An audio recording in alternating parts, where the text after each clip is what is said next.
ಮಮತಾ ಬ್ಯಾನರ್ಜಿ ಅವರ ಭದ್ರಕೋಟೆಯನ್ನ ಭೇದಿಸೋದಕ್ಕೆ ಸುವೇಂದು ಅಧಿಕಾರಿ ಸನ್ನದ್ಧರಾಗಿದ್ದಾರೆ ಅಂತಾನೆ ಹೇಳಲಾಗ್ತಾ ಇದೆ. ದೀದಿ ಬಲಗೈ ಬಂಟ ಬಿಜೆಪಿ ಪಾಲಾಗಿದ್ದಾದ್ರೂ ಹೇಗೆ?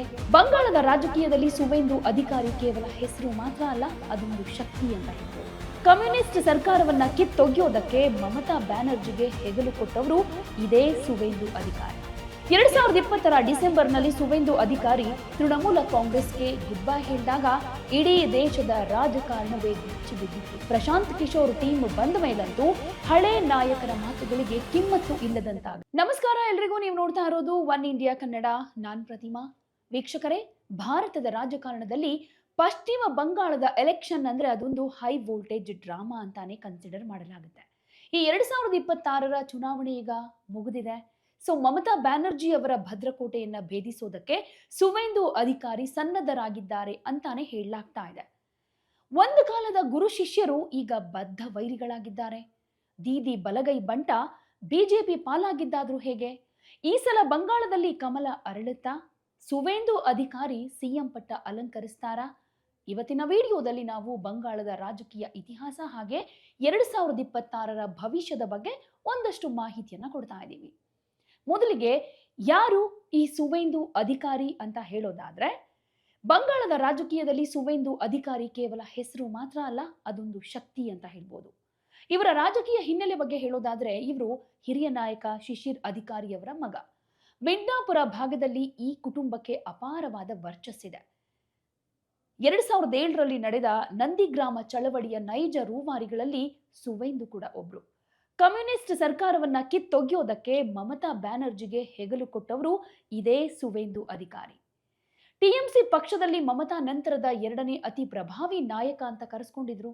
ಆದ್ರೆ ಅದೇ ಬಲಗೈ ಬಂಟ ಈಗ ಮಮತಾ ವಿರುದ್ಧವೇ ತೊಡೆ ತಟ್ಟಿ ನಿಂತಿದ್ದಾರೆ. ದೀದಿ ಬಲಗೈ ಬಂಟ ಬಿಜೆಪಿ ಪಾಲಾಗಿದ್ದು ಹೇಗೆ ಅಂತ ಹೇಳೋದಾದ್ರೆ, ನಿಮಗೆ ಗೊತ್ತೇ ಇದೆ, ರಾಜಕಾರಣದಲ್ಲಿ ಶಾಶ್ವತ ಮಿತ್ರರು ಇರೋದಿಲ್ಲ, ಶಾಶ್ವತ ಶತ್ರುಗಳು ಇರೋದಿಲ್ಲ ಅಂತ. ಇದಕ್ಕೆ ಬೆಸ್ಟ್ ಎಕ್ಸಾಂಪಲ್ ಅಂದ್ರೆ ಮಮತಾ ಬ್ಯಾನರ್ಜಿ ಹಾಗೆ ಸುವೇಂದು ಅಧಿಕಾರಿ. ಒಂದು ಕಾಲದಲ್ಲಿ ಮಮತಾ ಬ್ಯಾನರ್ಜಿ ಅವರ ನೆರಳಿನಂತಿದ್ದ ಸುವೇಂದು ಈಗ ಅವರ ಪಾಲಿನ ಅತಿ ದೊಡ್ಡ ವಿರೋಧಿಯಾಗಿದ್ದಾರೆ. 2020 ಡಿಸೆಂಬರ್ನಲ್ಲಿ ಸುವೇಂದು ಅಧಿಕಾರಿ ತೃಣಮೂಲ ಕಾಂಗ್ರೆಸ್ಗೆ ಗುಡ್ ಬೈ ಹೇಳಿದಾಗ ಇಡೀ ದೇಶದ ರಾಜಕಾರಣವೇ ಬೆಚ್ಚಿ ಬಿದ್ದಿತ್ತು. ಸುವೇಂದು ಅಧಿಕಾರಿ ಟಿಎಂಸಿ ಬಿಡೋದಕ್ಕೆ ಏನೇನ್ ಅಂಶಗಳು ಪ್ರಮುಖವಾದ ಕಾರಣಗಳಾಗ್ತಾವೆ ಅಂತ ಹೇಳೋದಾದ್ರೆ, ಸುವೇಂದು ಅಧಿಕಾರಿ ಪಕ್ಷ ಬಿಡೋದಕ್ಕೆ ಪ್ರಮುಖವಾದ ಕಾರಣ ಮಮತಾ ಬ್ಯಾನರ್ಜಿ ಅವರ ಸೋದರಳಿಯ ಅಭಿಷೇಕ್ ಬ್ಯಾನರ್ಜಿ. ಮಮತಾ ಅವರು ಅಭಿಷೇಕ್ ಅವರನ್ನ ಪಕ್ಷದ ಉತ್ತರಾಧಿಕಾರಿಯಂತೆ ಬಿಂಬಿಸೋದಕ್ಕೆ ಶುರು ಮಾಡ್ತಾರೆ.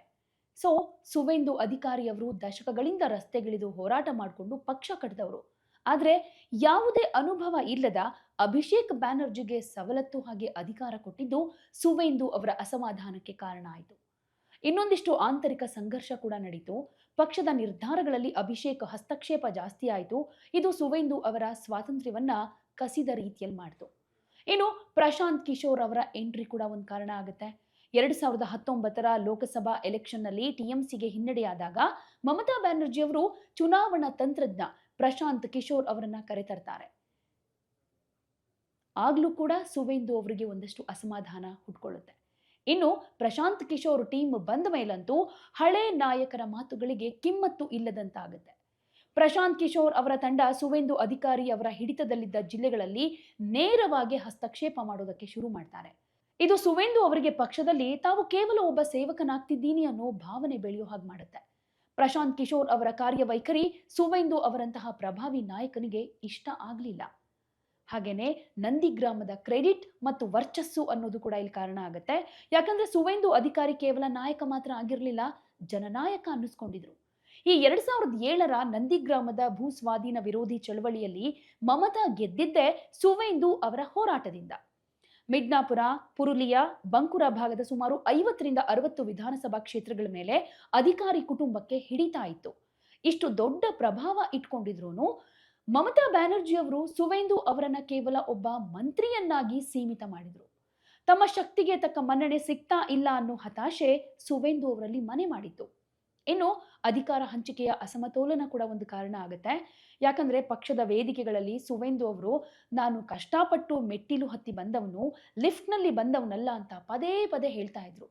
ಇದು ನೇರವಾಗಿ ಅಭಿಷೇಕ್ ಬ್ಯಾನರ್ಜಿಗೆ ಟಾಂಟ್ ಕೊಡೋ ರೀತಿಯಲ್ಲೇ ಇತ್ತು. ಸುವೇಂದು ಅವರಿಗೆ ಮುಖ್ಯಮಂತ್ರಿ ಆಗೋ ಕನಸಿತ್ತು. ಆದ್ರೆ ಟಿಎಂಸಿಯಲ್ಲಿ ಇದ್ರೆ ಮಮತಾ ನಂತರ ಅಭಿಷೇಕ್ ಸಿಎಂ ಆಗೋದು ಕನ್ಫರ್ಮ್ ಅನ್ನೋ ರೀತಿಯಲ್ಲೇ ಬಿಂಬಿತ ಆಗಿತ್ತು. ಈ ಕುಟುಂಬ ರಾಜಕಾರಣದ ವಿರುದ್ಧ ಧ್ವನಿ ಎತ್ತಿದ ಸುವೇಂದು ತಮಗೆ ಗೌರವ ಸಿಗದ ಕಡೆ ಇರಬಾರದು ಅಂತ ಡಿಸೈಡ್ ಮಾಡ್ತಾರೆ. ಕೊನೆಗೆ 2020 ಡಿಸೆಂಬರ್ 19ನೇ ತಾರೀಕು ಅಮಿತ್ ಶಾ ಅವರ ಸಮ್ಮುಖದಲ್ಲಿ ಸುವೇಂದು ಅಧಿಕಾರಿ ಬಿಜೆಪಿಗೆ ಸೇರ್ಪಡೆಯಾಗ್ತಾರೆ. ಇದು ಕೇವಲ ಪಕ್ಷಾಂತರವಾಗಿರಲಿಲ್ಲ, ಮಮತಾ ಬ್ಯಾನರ್ಜಿ ಅವರಿಗೆ ಕೊಟ್ಟಂತಹ ದೊಡ್ಡ ಹೊಡೆತ ಕೂಡ ಆಗಿತ್ತು.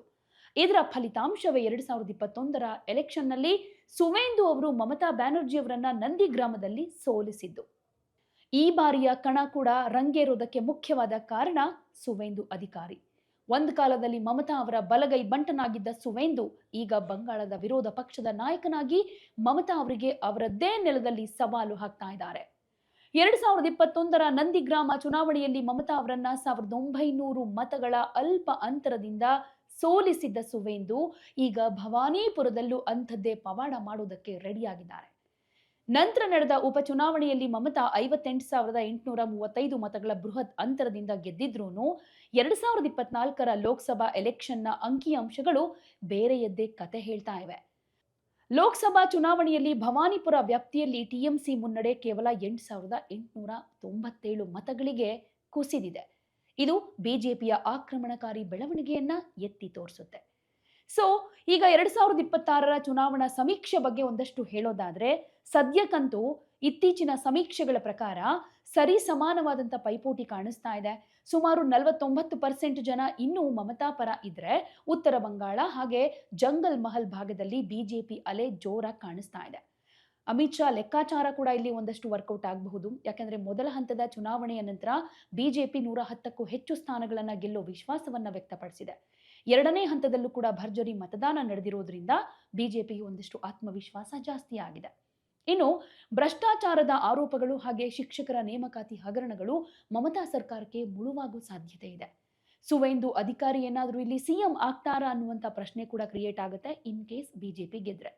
ಸುವೇಂದು ಅಧಿಕಾರಿ ಅವರನ್ನ ಬಿಜೆಪಿ ಸಿಎಂ ಅಭ್ಯರ್ಥಿ ಅಂತ ಘೋಷಣೆ ಮಾಡದೇ ಇದ್ರೂ ಅವರು ವಿರೋಧ ಪಕ್ಷದ ನಾಯಕನಾಗಿ ಪಕ್ಷವನ್ನ ಮುನ್ನಡೆಸ್ತಾ ಇದ್ದಾರೆ. ಬಂಗಾಳದ ಮುಸ್ಲಿಂ ಮತಗಳು ಟಿಎಂಸಿಗೆ ದೊಡ್ಡ ಶಕ್ತಿ. ಇದನ್ನ ಬಿಜೆಪಿ ಹೇಗೆ ಎದುರಿಸುತ್ತೆ ಅನ್ನೋದೇ ದೊಡ್ಡ ಸವಾಲು. ಒಂದಷ್ಟು ಪ್ಲಸ್ ಪಾಯಿಂಟ್ ಅಂದ್ರೆ ಹಿಂದೂ ಮತಗಳ ಧ್ರುವೀಕರಣ ಹಾಗೆ ಮಹಿಳಾ ಮತದಾರರ ಮನವೊಲಿಕೆ ಮಾಡೋದಕ್ಕೆ ಬಿಜೆಪಿ ಮಾಡಿರೋ ಕಸರತ್ತು ವರ್ಕೌಟ್ ಆಗುತ್ತಾ ಇಲ್ವಾ ಅನ್ನೋದು. ಇದೆಲ್ಲ ಸವಾಲುಗಳನ್ನ ಮೀರಿ ಸುವೇಂದು ಏನಾದರೂ ಗೆಲುವು ಸಾಧಿಸ್ಬಿಟ್ರೆ ಬಂಗಾಳದ ಇತಿಹಾಸದಲ್ಲಿ ಹೊಸ ಅಧ್ಯಾಯ ಶುರುವಾಗುತ್ತೆ ಅಂತಾನೆ ಹೇಳಬಹುದು.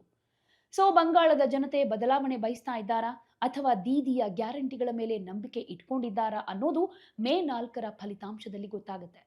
ಸುವೇಂದು ಅಧಿಕಾರಿ ಅವರ ರಾಜಕೀಯ ದಾಳಗಳು ಕೆಲಸ ಮಾಡುತ್ತಾ? ಬಂಗಾಳದಲ್ಲಿ ಈ ಸಲ ಯಾರು ಗೆಲ್ಬೇಕು, ಯಾರು ಸಿಎಂ ಆಗ್ಬೇಕು ಅಂತ ನಿಮಗನ್ಸುತ್ತೆ?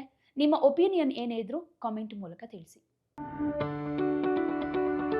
ಯಾವುದೇ ಸುದ್ದಿಯ ಅಪ್ಡೇಟ್ ಅನ್ನ ಮಿಸ್ ಮಾಡ್ಕೊಳ್ಬಾರ್ದು ಅಂದ್ರೆ ಈಗ್ಲೇ ಒನ್ ಇಂಡಿಯಾವನ್ನ ಸಬ್ಸ್ಕ್ರೈಬ್ ಮಾಡಿ. ನಿಮಗೆ ಬೇಕಾದ ಭಾಷೆಯಲ್ಲಿ ಎಲ್ಲಾ ಸುದ್ದಿ ತಿಳಿಬೇಕು ಅಂದ್ರೆ ಒನ್ ಇಂಡಿಯಾ ಆಪ್ ಅನ್ನ ಡೌನ್ಲೋಡ್ ಮಾಡ್ಕೊಳ್ಳಿ.